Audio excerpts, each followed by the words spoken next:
हा शेळ्या मेंढ्यांचा ग कळप दिसतो उठून, हा शेळ्या मेंढ्यांचा ग कळप दिसतो उठून, अन बाळू मामा माझा करी त्यांची राखण, अन बाळू मामा माझा करी त्यांची राखण.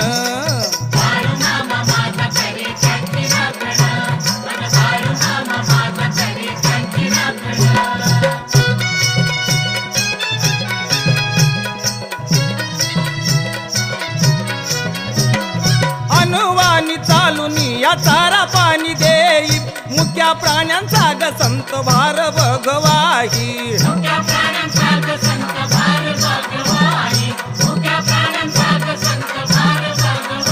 हे अनुवानी चालून या चारा पाणी देई, मुक्या प्राण्यांचा ग संत भार भगवाही.